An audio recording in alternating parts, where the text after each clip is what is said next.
All honor and blessings to the divine and supreme creator, and loving adoration for the creator for showing and sharing all this divine knowledge of him and her with us. I wanted to share a bit of the methodology since I think, in a way, it's even more important than the finding itself. I drove for several hours on end, all the while playing Christian rock pop and listening to it. I find this is my top meditation and provides me with a Zen like state where I, or anyone for that matter, can tap into the Akashic records, aka the Supreme Consciousness. I kept asking the question, what is electricity? Which I had been asking for months, if not years, without a good answer in my conscious mind. So I kept on, always remembering Luke 11:9, ask and ye shall receive, seek and ye shall find, knock and the door will be open. Interesting how that is 9:11 in verse. I was even joking on the phone about it with my brother, who's always a very hard skeptic and heckler, but a great sounding board, and he never lets me get away with a single thing. Anyway, after hanging up, I kept thinking I was nowhere close and I would need several more hours of studying about mainstream electricity to figure out their lies and disentangle the truth. However, that also looked like a dismal and faraway proposition, so I kept asking. Whom did I ask? The Creator, of course. Ask, ask, ask, ask, in humility and eagerness to know the truth. I don't know.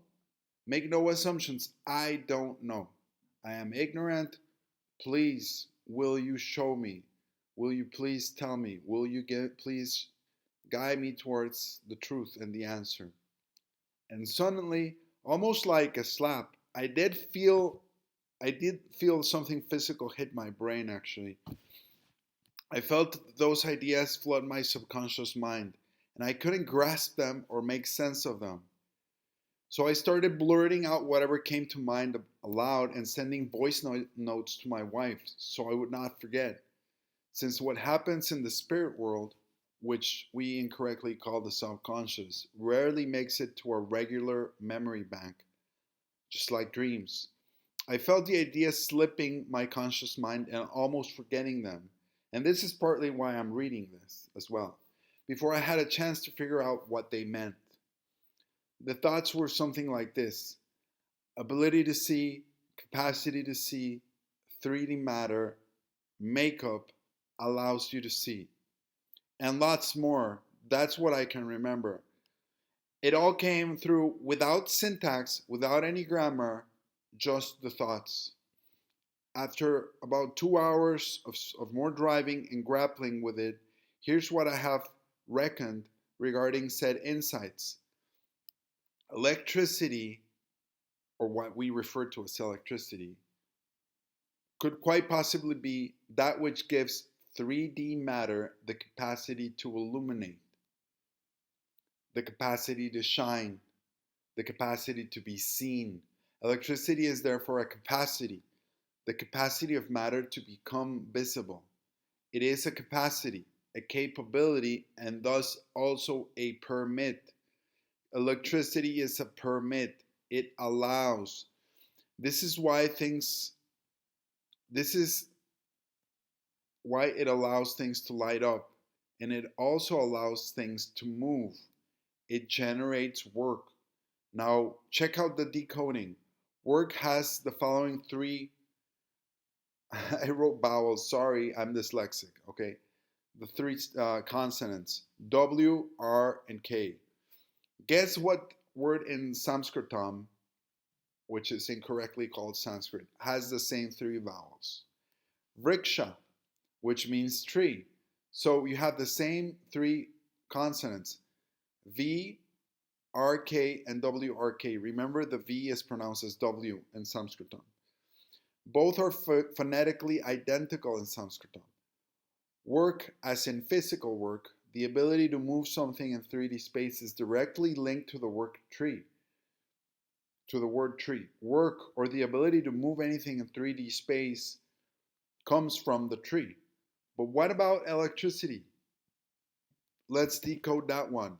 El is in reference to the creator, God in Aramaic and Hebrew. And then we have elect, which are the chosen few or the chosen one. Tree is tree, and it's pronounced tree in electricity. So it's elect, tree, electric, and city at the end. The chosen tree. But here I missed the ending city, which we know what a city is in modern times, but in Sanskritam, city means a grouping of something. So electricity is the grouping of the elect few of God on the tree. So this is alluding to the tree of life, which is around us, below us, and above us. As I have said multiple times before, the chosen few become as lights on the tree of life. They are what we call the stars in the heavens. And so when you leave your physical flesh and blood body, if you did your dharma, your duty, and you're in loving adoration of the Creator, you go on to the next stage, which is to become an elect on the tree, a star, and you perform selfless service towards the creatures that are below you on this realm, below the star realm. There might be other realms above that one, quite possibly. The chosen one is the tree itself, Christ, all lighting up. The higher and more powerful, the more capacity to light up and or perform work. Now check out the lingo and verbiage in the vernacular of electric engineering. And you can corroborate this. For example, we have capacitance, the ability of a system to store an electric charge. The ratio of the change in an electric charge in a system to the corresponding change in its electric potential. And notice also how charge is used in electrical jargon. It's used in the financial system. It's also used in Admiralty maritime law. And it's used in Sanskritam. So you have the full connection there, no pun intended, of all these terms. Why? Because they're one and the same. Permittivity. You can't make this stuff up. In electromagnetism, the absolute permittivity. This is all talking about permission and capacity. You see, guys? That's because that's what electricity is. Notice the same words. What is the opposite of capacity? Resistance. How is resistance measured? It's measured in ohms. Ohms, for Pete's sake. This is the sound, the primordial sound that's used in every holy mantra. Okay? It's the sound of creation from the Almighty. So this is very, very blatant and obvious, but we have been so blind and so ignorant that we can't even see these simple things. Ampere, which is the measure of voltage, means to shine, the sunshine. So an ampere is the ability of something to shine, or the permission that something has been given to shine. Okay? A watt in Sanskrit would be spelled vat, and it's a suffix that means possession, that means wealth, that means that something has a lot of something. So you have a lot of watts, you have a lot of permission. Okay? And vat is also related to the tree. Here we have all these definitions: to serve, to be happy, to give. Okay? So this is all about service, because this whole reality is revolving around the Creator and around our service and all the beings, their divine service towards Him, knowingly or unknowingly. All right. So if you can raise your consciousness, your awareness, you can do much better in your material terms and spiritual terms, because you can unshackle yourself from the apparent prakriti, or the material nature, and also from the demonic natures, which it is everything's kind of set in a way that you have to overcome. You have to fight for it. You have to gain it. Nothing's going to be given to you for free. Okay, so you have to take responsibility for it and do the work. The Watt symbol is the unit of power or radiant flux in the international system of units, equal to 1 joule per second. It is used to quantify the rate of energy transfer. The Watt is named in honor of James Watt, allegedly, right? Scottish measure, blah, blah, blah. So they know it's a unit of power or radiant flux because power is the ability to move things, but it's also the ability to shine because this whole creation is light based and consciousness based. Here we have, you can go through all this. You can hit pause and go through all of this if you want. In Sanskritam, a vat, or pronounced wat, is to surround, to encompass, to tie, to string, to connect, to speak. Alrighty? Worthy of the serving. Worthy of what? The serving of what? Of being chosen, of being elect, of being given permission, of being given the capacity to blow, to serve, to go, to make happily. Okay? Now, how do we obtain said capacity and or permission from the tree? Or more directly, how do we obtain energy? That's another mystery for another time, and it has been shown to me. All blessings and all honor to the Almighty. I will share that with you on a later date. So that's what we call energy generation, or a motor, or an electric generator. And I'll tell you exactly how all that works, but with the correct understanding.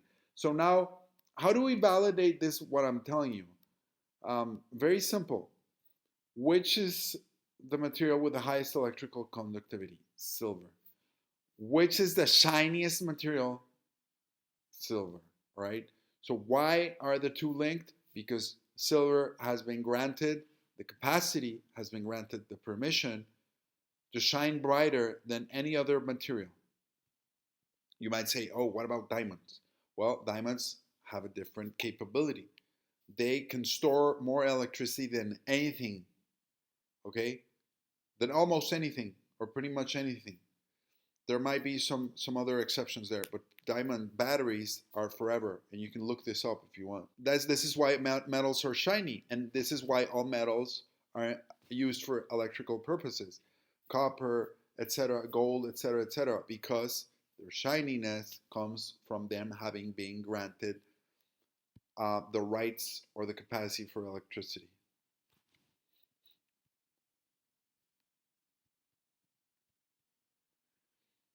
Silver is also called Arjuna in Sanskrit. And who is the protagonist of the Mahabharata war? Who is the best friend and disciple of the Almighty Sri Krishna, the Father, the Heavenly Father? Arjuna, the silver, because he is the shiniest of humans, the shiniest in this realm. What is used to kill demons and vampires? Silver, okay? Because they cannot stand the light.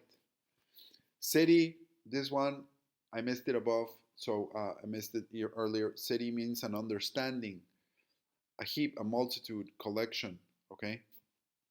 So here we go. We back to the word itself, electricity. This is the tree of life right here. We're in one of its levels. It has several levels and dimensions. What is below us is the root system. We're kind of around the middle, the trunk section, but the trunk keeps going higher. The branches and the leaves are higher than us. And you see it's got the same exact outline as any tree would.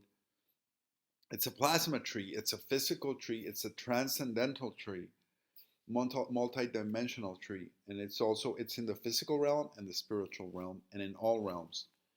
And the stars are hanging. So we're looking down and up towards it. It's what was mistakenly called galaxia by the Greeks, which means the Milky Way. But it's not that. It's not a galaxy. Galaxies don't exist as such. It's the tree of life. And just like in the book of Daniel, you can see it from anywhere on earth, provided you have, a clear, cloudless night away from the pollution of the cities. And this is why, this is encoded. This is why they put it on Rockefeller Center and almost every home in the world.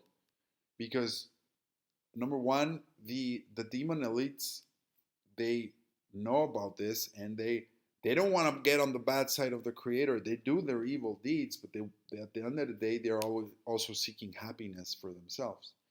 So they want to get on the side of the good graces of the creator. And all of us have that in our subconscious, in our soul. Our soul is also always seeking towards the tree. So this is not paganism. This is the reality of things that has been occulted from us. So continuing, for example, some other ways to confirm this knowledge, which I wouldn't call it theory, I would just call it knowledge, jnana. Water, which in its purest form yet known to us, double distilled or triple distilled water, is almost transparent. And it is also non-conducive of electricity. So again, it shows a relationship on the other end of the spectrum. Since it cannot conduct or grant passage or permit, it cannot be seen, it cannot shine.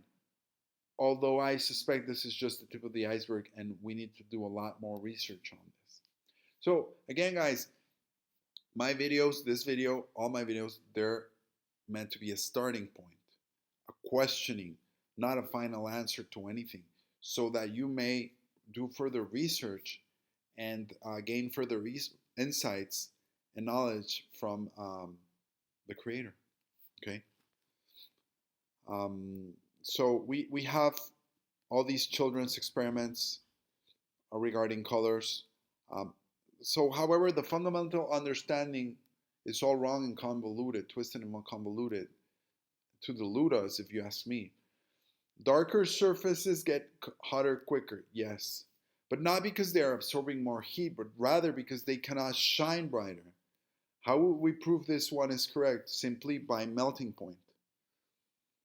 So the whiter the ice, the more reflected it is, and the less heat it becomes from the sun. The converse is also, the darker the ice gets, the more heat it absorbs, blah, blah, blah.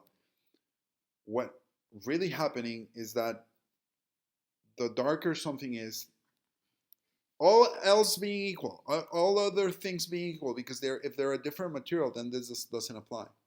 But if you have the same exact material, the same exact parameters and conditions, the darker stuff will burn quicker or melt quicker than the lighter colored stuff. Okay. Now this doesn't apply to the color of people, because that involves different crystals on your skin. And I'm not going to get into that right now.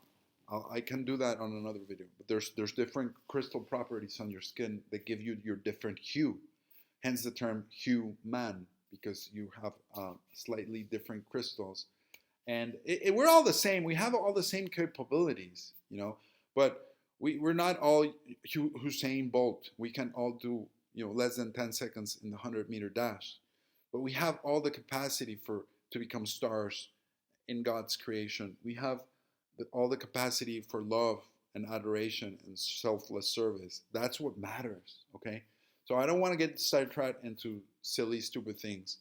Right now we're talking about matter in general, and I'm proving to you and I'm validating this knowledge for you that, if something's darker, it has less ability to shine. That's why once it goes past that ability, it melts or it burns, okay?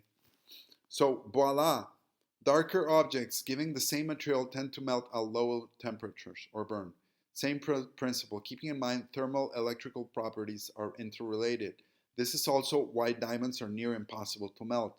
And there's some video out there that somebody did melting some diamonds, which is completely ludicrous, because one of the tests you do for diamonds to make sure they're real is like you put a torch to them and they won't even like scratch or chip or burn or anything. All right. And then the idea that you would spend over $1 million in melting diamonds is just ludicrous as it can get. So just please think for yourselves, guys, and do all the research. Keeping in mind thermal electrical properties are interrelated. This is also why diamonds are near impossible to melt. They have some of the highest permissions available, the highest capacities. This is also why diamonds have the highest light refractivity of any crystal. okay? Because all these capacities are interlinked. You could, in theory, create an invisibility cloak by using this principle. If you understand this well enough and you take away all the electrical conductivity from an object, you could create an invisible object, all right? So if electricity is the ability of objects to illuminate or crystals to illuminate, then if you can take it away, you can make something invisible. Perhaps that is what black holes are. You see how they always tell you that black holes don't let light out, okay, and they're invisible? So, referring to both Ketu and Rahu in the sky, the two celestial disks or objects that are both invisible, they are not only invisible, but they can absorb or nullify or repel the electricity emanated by both the sun and the moon, rendering eclipses. So, what if they are electrical pits or electrical voids, per se? That could explain what eclipses are. And that could also explain why there's an energetic impact from eclipses. So it's not just that, we're seeing a light show in the sky. There's a lot more at play energy wise. Okay. And this is also probably how the demon elites are doing their invisibility cloaks for their UFOs or UAPs, whatever you want to call it. Okay. So I'm giving you practical intel. I'm giving you tangible intel, all right? Actionable intel. There's a lot of videos, a lot of stuff on black holes, and I think those black holes are Rahu and Ketu. Sometimes even the researchers themselves do not know. Sometimes they just do. The NASA just feeds them the data under the globe space fake model and asks them to perform the search, the equations, thinking, etc., and then they come back with the results. They don't know that they may be applying it to Rahu and Ketu in the case of black holes or electricity wells. I recommend that you watch my video that I did a while back on magnetism and what magnetism really is. That's really cool. And you can look it up on my playlists. What magnetism is, among other things, is a memory. What we call electricity is permission. It is all based on brilliance of crystals. Memory is a pattern of recognition of points of brilliance. We have to really rewire our minds. Light and electricity, as purported, do not even exist. What exists are crystals with different properties and behaviors.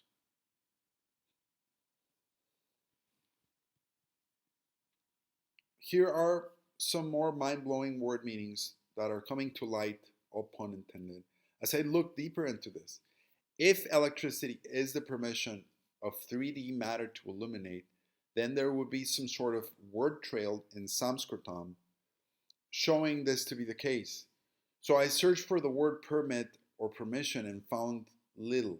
However, this may be due to the specific wording not necessarily having been used in ancient times.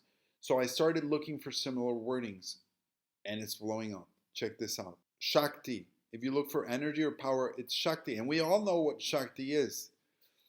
Strength, ability.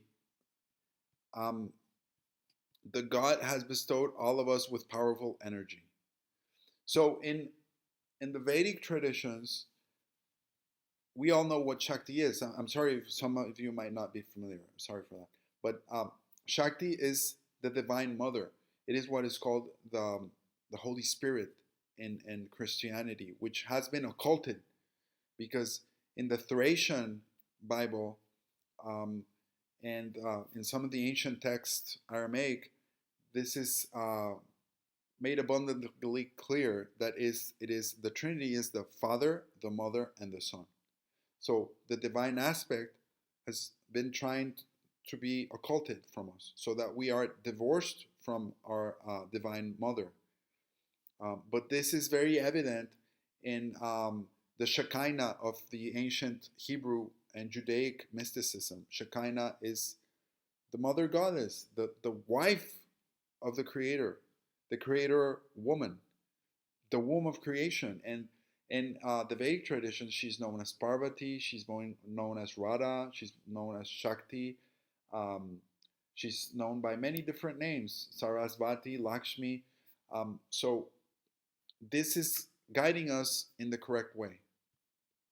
She is the creative power, the divine creative feminine power that creates and upholds the universe and empowers the whole universe to shine, to be able to be known. Because light is also the ability to know something, the ability to become conscious, and consciousness itself is the divine father, is Shiva. So, but what is it really? Now, let's look at the specific words: power over, source, pure, skill, regal power, royal power, power or signification of a word. Look at this. The word was made flesh. Power or force or most effective word of a sacred text or magic formula. Particular configuration of stars and planets. Because why? Because the stars have an energetic impact on the world below. I've covered that on some videos. I'll do a lot more on that because they have very direct capabilities interacting. Remember, power and work come from the ability to shine. So if you're very shiny, you can transmit that ability to perform work. You can do things, you can move things, you can influence things locally or non-locally at a distance. So this proves that a star can affect your life or anything that's going on in your life. Um, and they serve the creator. Okay, they're an array, a super advanced magical light array. And so are we. We have a light body within us, which starts with our eyes and goes through our internal system, through the cerebrospinal fluid and the pineal gland. So remember, this is very important that you stop eating calcium so that your pineal doesn't get calcified and therefore you cannot absorb the light. All right, so you can watch videos on the damages of calcium. Anyway, that I've made. Here, more back to Shakti. She's also help, and she's a gift.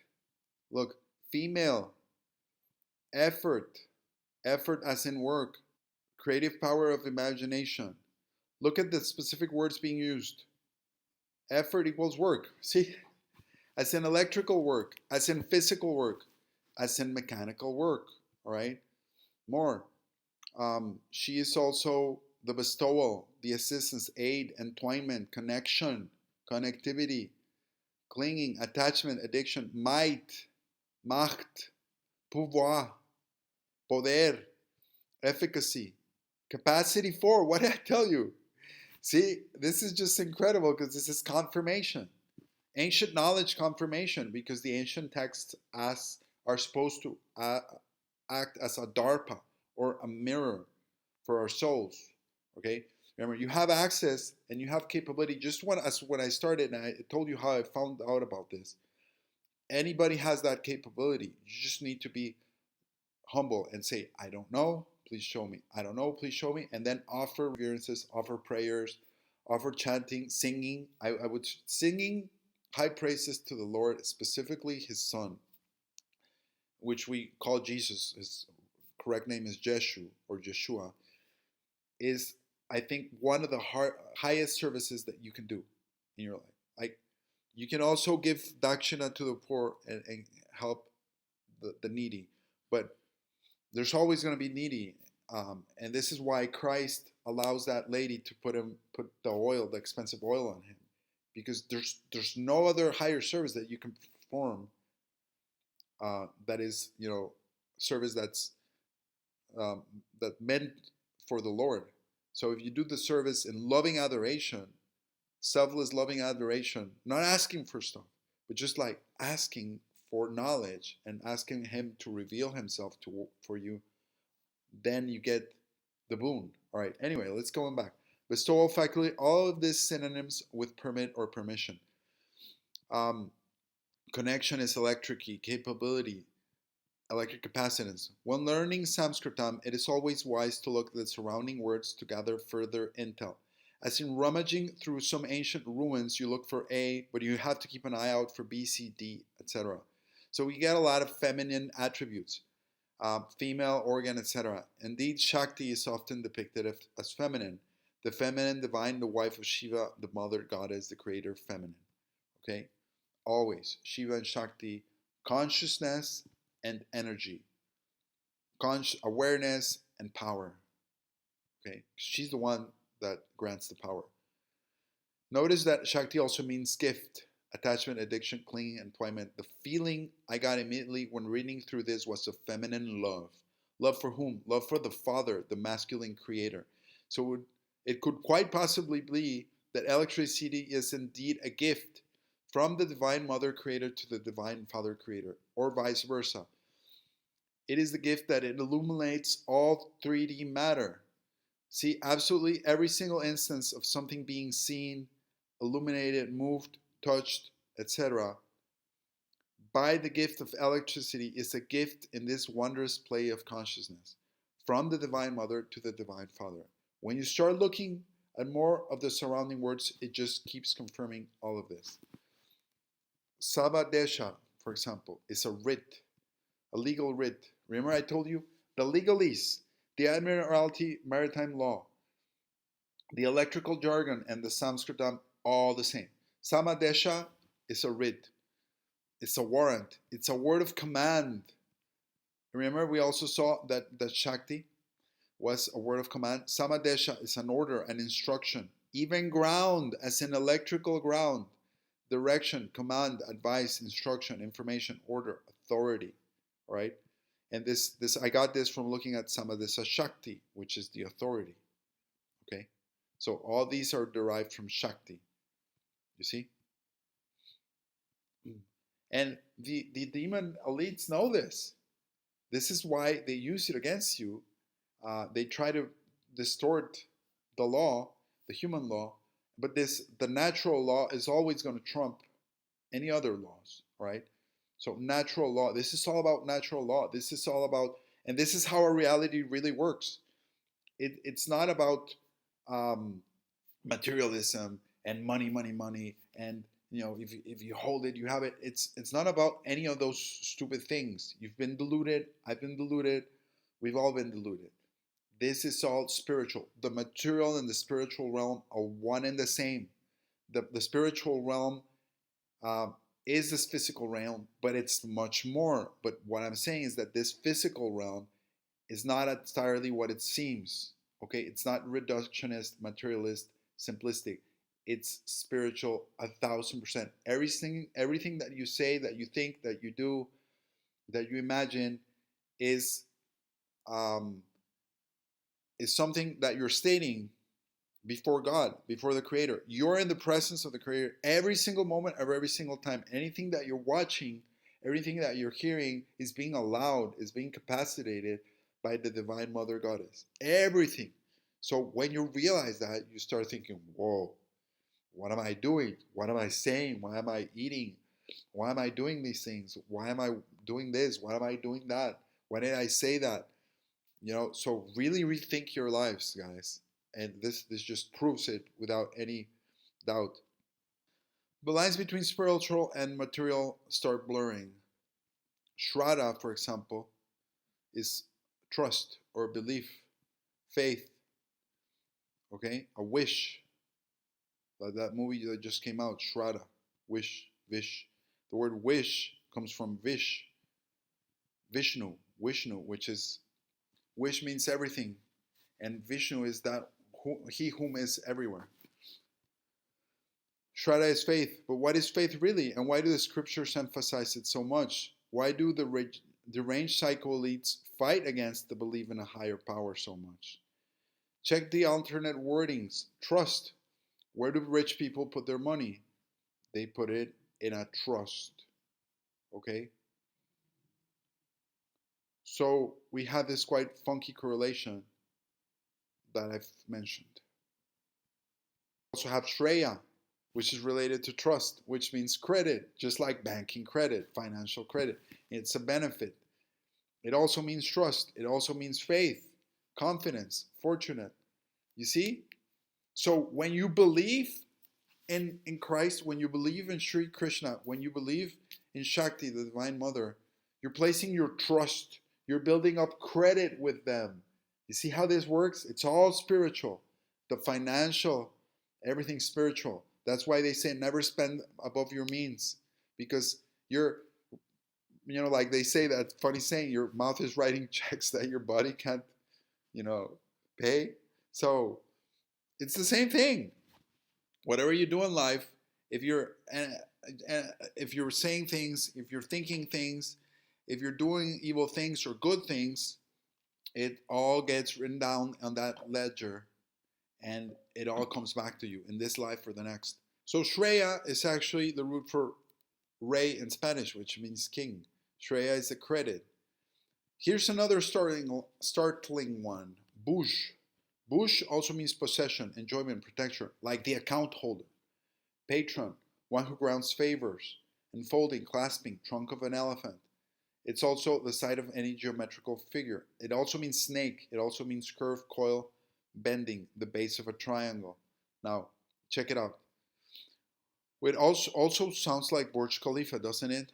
Well, Bush is the enjoyer, one who grants enjoyments, one who grants favors.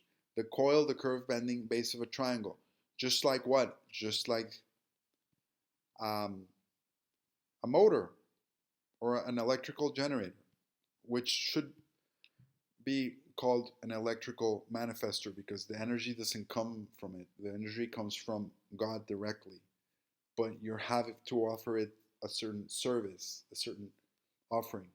I'll get more into that in another video. Voila, the permission is granted via the coil. These discoveries, in my opinion, stress the importance of how spiritual this reality really is. Absolutely everything we do, think, say, do matters and has implications on our past, present, future, materially and metaphysically. This is also why this is also occulted. And idiotic theories are taught to us since early childhood, like particle physics, which is complete gibberish and nonsense. So we are blinded to these possibilities, whereas this is the truth. Shiva and Shakti for sure hold the secrets of the universe, consciousness and energy. Their union creates everything. There might be infinite ways to tap into that field of divine love, which would be free energy. A world with limitless possibilities.